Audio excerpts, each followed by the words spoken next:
अस्सलाम वालेकुम नाज़रीन, आप देख रहे हैं ZH एंटरटेनमेंट। मैं हूं ज़हीर अहमद। नाज़रीन, ज़ेबा बख्तियार साहिबा के इंटरव्यू का पार्ट 2, उसमें हमने जिस वक्त उन्होंने सरगम फ़िल्म के बाद सैयद नूर साहब के हवाले से भी बातें की हैं। उन्होंने बाकी जो संगीता साहिबा के साथ उन्होंने कैद फ़िल्म की थी, कैद फ़िल्म का तजर्बा उनका कैसा रहा, बाकी अदाकारों के साथ तजर्बा उनका कैसा रहा, और फिर जब बाबू फ़िल्म उन्होंने ख़ुद प्रोड्यूस की, उन्होंने बड़ी जो है चौंका देने वाली बातें की हैं। बाबू फिल्म की प्रोड्यूसर क्योंकि वो खुद थी, जब उनकी प्रोडक्शन टीम ने उनके साथ क्या क्या किया, किस किस तरीके से उस फिल्म को मुकम्मल किया गया, क्या क्या मुश्किलात पेश आई, उस हवाले से बात की है। फिर बात की है ज़ेबा बख्तियार साहिबा के उनकी जो बाकी सीनियर हमारी अदाकाराएँ हैं, जिसमें रानी जी हैं, ज़ेबा हैं, ख़ुद शबनम और बाबरा हैं, वो कैसी हैं, उनमें उनको ज़ेबा बख्तियार साहिबा को कौन पसंद है।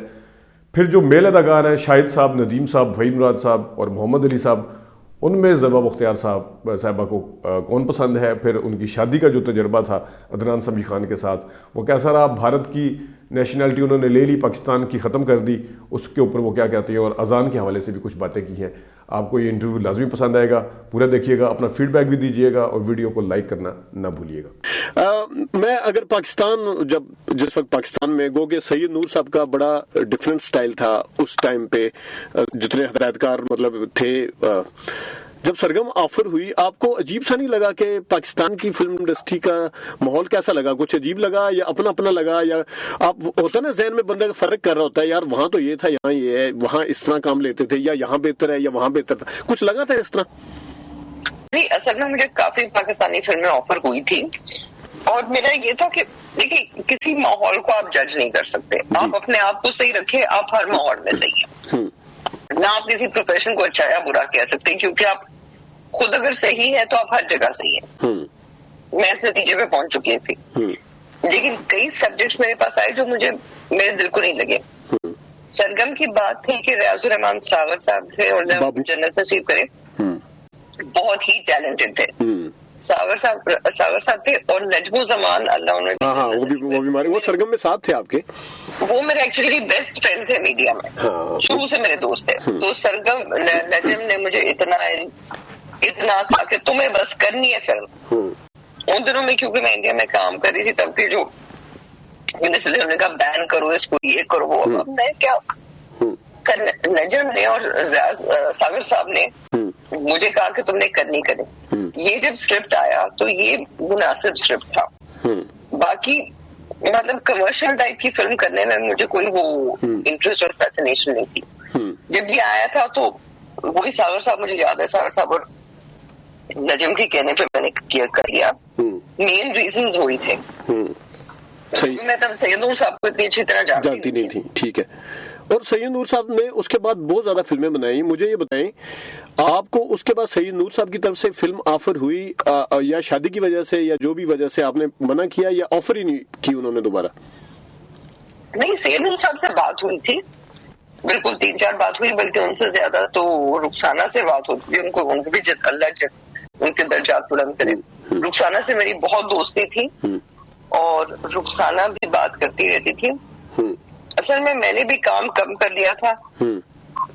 अब मेरे बेटे की पैदाइश के बाद मुझे भी कोई खास, मैं नहीं चाहती थी काम करना। लेकिन कैद और बाबू की ना मैम आपने, तो उसी दौरान मतलब अगर और भी कैद मैंने की थी, क्योंकि संगीता बाजी ने मुझे कहा था उनको इनकार नहीं किया जा सकता, वो कुछ इतनी प्यारी सी है।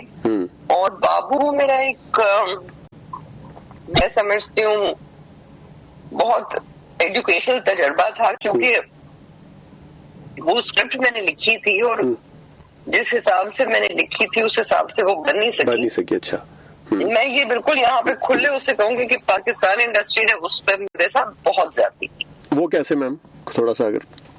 नहीं, देखिए, प्रॉब्लम ये मुझे लगती है यहाँ पे कि अगर उनको, क्योंकि जाहिर मैं इंडस्ट्री की पैदा हुई भी नहीं थी, मैं उसका हिस्सा नहीं थी सच, तो हर किसी को ये था कि अच्छा, वो वक्त भी ऐसा था कि फिल्में खास बन नहीं रही थी। उनको था ये बाहर से बंदा आया है, इसको छीलो जैसे कर सकते हो, जितने चक्कर दे सकते हो दे दो। ओह अच्छा, सही। यहाँ तक कि मेरे अपने जो कैमरामैन होते थे वो बल्ब बाहर बेच रहे होते थे। जो जनरेटर का पेट्रोल मेरा बाहर बिक रहा होता था। Oh my God. सूट जानबूझ के खराब किया जा रहा होता था। तो मतलब मैंने, क्योंकि ये फिल्म लिखी थी इंडिया में, मैंने पहले सोचा था वहां पे बनाऊं, फिर मुझे एक चीज हुई कि अगर मैं कुछ करूं तो मैं अपने मुल्क में करूं।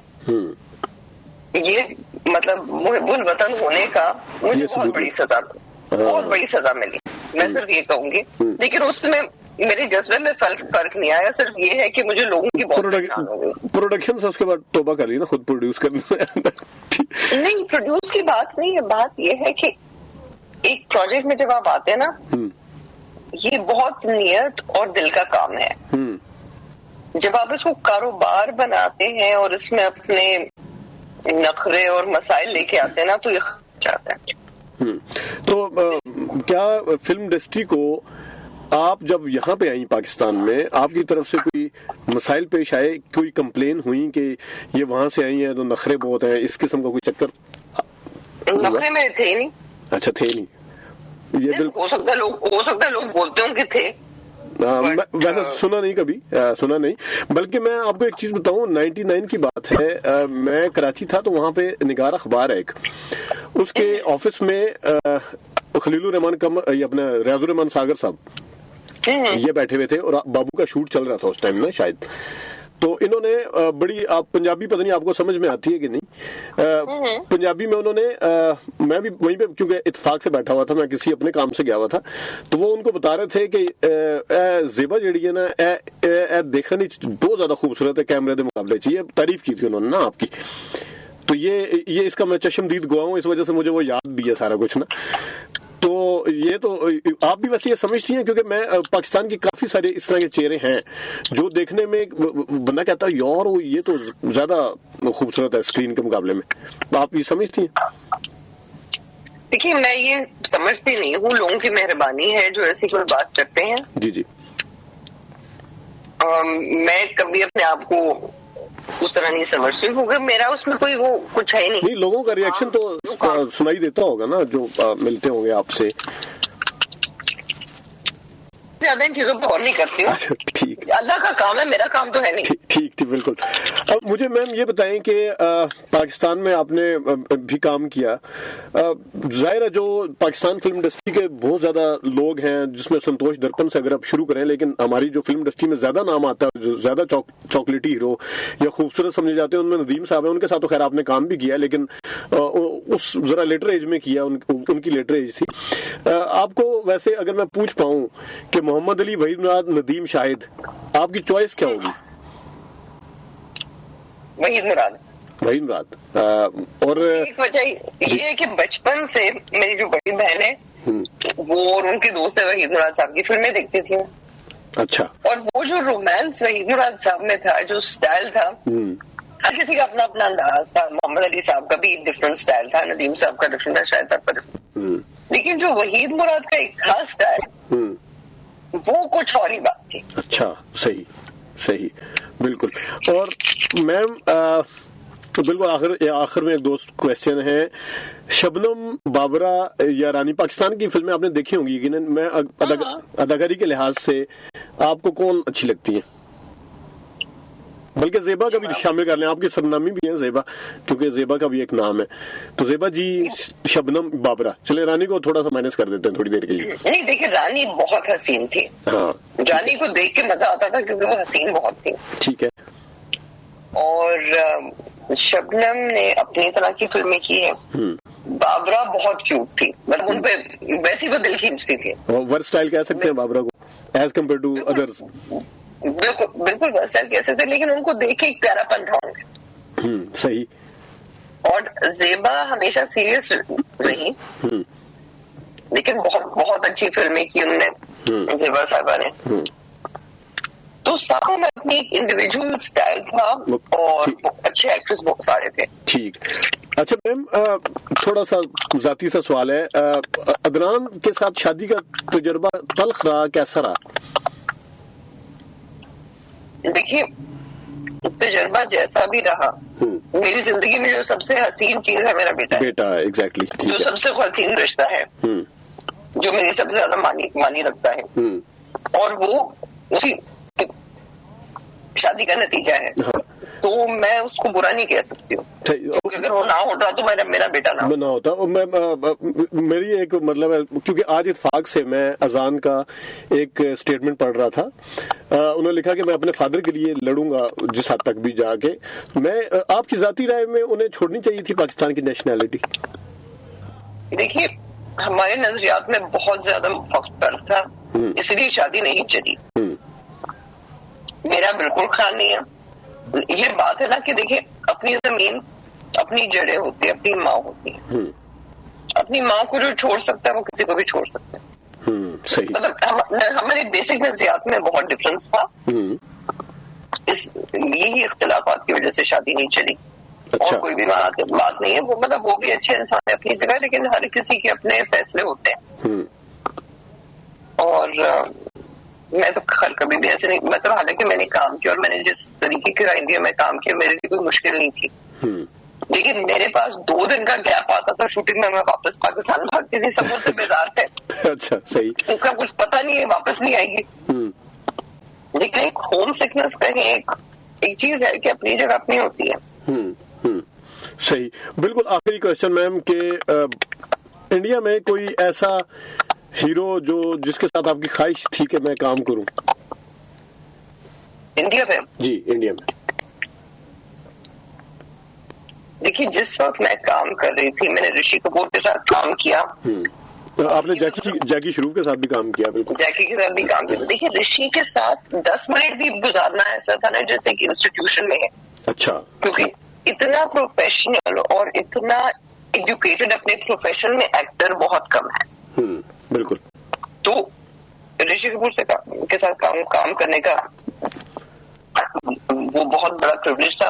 हाँ, मुझे शशि कपूर के साथ, या मतलब जी। मैंने कभी उस तरह मतलब शशि कपूर मुझे बहुत पसंद है, लेकिन वो बहुत सीनियर थे। तो जाहिर उनके साथ काम नहीं होना था। और नहीं, नॉट रियली, मतलब। तो बाकी ये जो खान्स हैं, इनमें से किसी के साथ? देखिए, काम जिनके साथ करना था वो खो गया। हाँ। और कभी ऐसी मेरी कोई ख्वाहिश या हसरत नहीं थी। सही। तो अभी बिल्कुल आखिर में अभी ड्रामा वगैरह कर रही है मैम? नहीं, बिल्कुल नहीं कर रही। 4-5 साल से मैंने बिल्कुल छोड़ दिया। अच्छा। पाकिस्तान के ड्रामा में आप किसी को अपना कॉम्पिटिटर समझती थी? देखिए, मैं इन बातों पे सोचती नहीं हूँ, क्योंकि कॉम्पिटिटर तब आप कहते हैं ना जब आप समझते हैं कि जो हिस्से आ रहे हैं वो महदूद हैं। इतना काम है कि जितने लोग हैं वो भी पूरा नहीं कर पा रहे। हाँ। और औरों की जरूरत है। तो जब हम मिलके चलेंगे, एक दूसरे को एक्सेप्ट करेंगे, जज करना और मतलब दिल बड़ा करना चाहिए। दिल बड़ा करेंगे तो हमारी इंडस्ट्री बड़ी होगी, हमारा काम ज्यादा फैलेगा। ठीक, बिल्कुल सही है, बिल्कुल ठीक है मैम। बिल्कुल, बहुत शुक्रिया, आपने टाइम निकाला हमारे लिए। आपका बहुत शुक्रिया ma'am. Most welcome, most welcome. नाज़रीन, ये थी ज़ेबा मुख्तियार साहिबा। उम्मीद है आपको इंटरव्यू पसंद आया होगा। आज के लिए इतना ही, इजाज़त दीजिए। अल्लाह हाफिज़।